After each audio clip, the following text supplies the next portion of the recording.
Welcome back. It's been a long time since I've shot videos. The beard has got bigger, the hair has got longer. Generally, life has been hard. We've been homeschooling. Homeschooling's just finished in the UK. We're kind of getting back to normal. We're no longer in complete lockdown. So I've got a little bit more time at the moment. So today I'm going to be filming a whole batch of videos. This will be the first one going out. Might even be going out today. I don't know. We'll see how I'm feeling. Anyway, I had a question asked today in the Facebook group, and that was, do you need to be in a big city to be a commercial photographer? And if so, at which point in your career is it most useful? Now, in the advertising world, there are kind of key locations. There's Paris, there's New York, there's London, and then there's certain parts of Brazil, which might seem strange, but there is. And then also places in New Zealand, which is where all the car adverts are shot, and anything where you need good weather, that tends to be where they're shot. So there's kind of these hubs. There's not necessarily the size of the city, but perhaps the importance of the city in the advertising world. Now, I live in a place called Leicester, which has very little to do with the advertising world, very little indeed.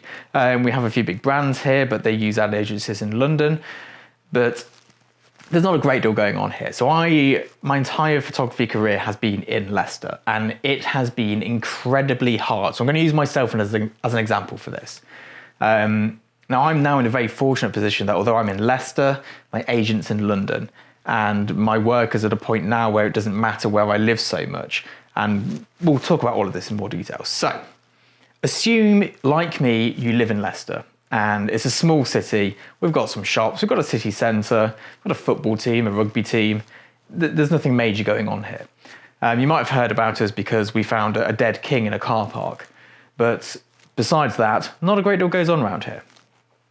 Now, in order for me to get noticed by the right people, it is going to be incredibly hard, especially when starting out. So when I started out, I did weddings like most of us do. I then went into portrait work, and after portrait work, went into food work, shot for the local restaurants, and I picked up some local ad agencies, and that was all good. There's kind of enough money from local ad agencies to make a sort of humble living. It's not big money, but it's enough money to sort of, be comfortable. But the shoots are never that exciting. Some of them are, but the majority of them, it's like food packaging, or it might be composite work, and there's a lot of sort of nitty gritty, and that's great. That's what pays the bills. You do a lot of that work no matter how big you are until you get to a real elevated level in the profession.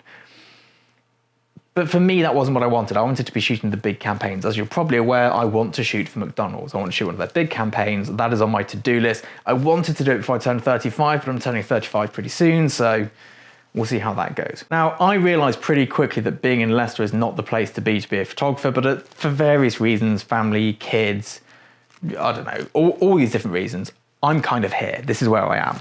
And London's not a million miles away. I can get there in 2 hours into a studio.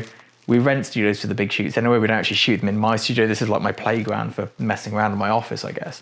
But I need to be in London to be noticed, and I need to be signed to a London agent to be noticed. And to be signed to a London agent, you need to be in London.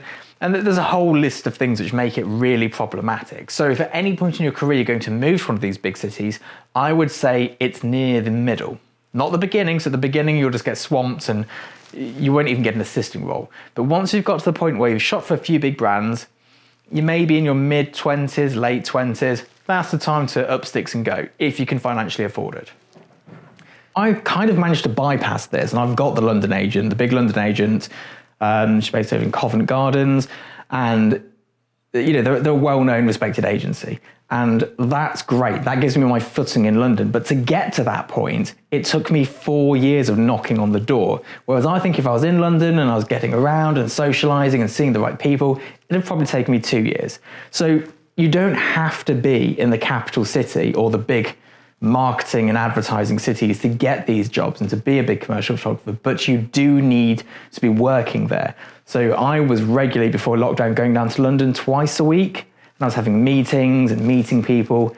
If I was in the States, I'd probably be flying to New York, and the problem with the States is it's so big.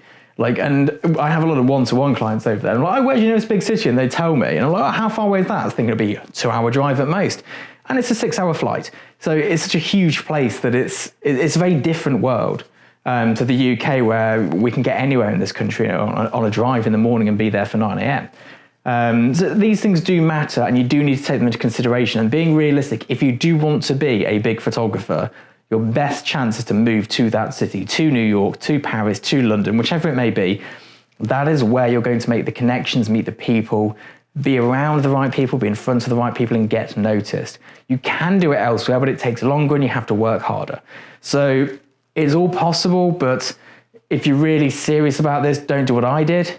Just go there, find the right people, get in on it, and don't mess around. So I hope that kind of answers the question a little bit. It's a bit rambly and roundabouty. You can pretty much do it anyhow you want to. You know, the internet's a great thing. I was in a meeting in Paris last week, and then I was in one in London, and then I was in one in Edinburgh, because I was on Zoom. And I actually think this whole pandemic thing has made people realize that location is not as important. We've done shoots for clients in Holland whilst we're in the studio here, and they're remoting in via Zoom, and they're looking at the screen as we're shooting. It's all possible. So maybe this will change in the future. Maybe the whole COVID thing is going to be a step forward as to making it a bit more global than it already is, and just allowing people to work from wherever. But I think it's a very traditional business that we're in, and they want you to be in London. They want to say, we've hired the London person, we've hired the New York photographer, whatever it may be. That's really important to some people. Let me know your thoughts on this, and whether you're thinking of moving to a big city for this, or whether you've managed to make it and shoot some big campaigns without doing so. I'd love to hear your thoughts on this. Let me know in the comments, and I'll see you next time. Bye-bye.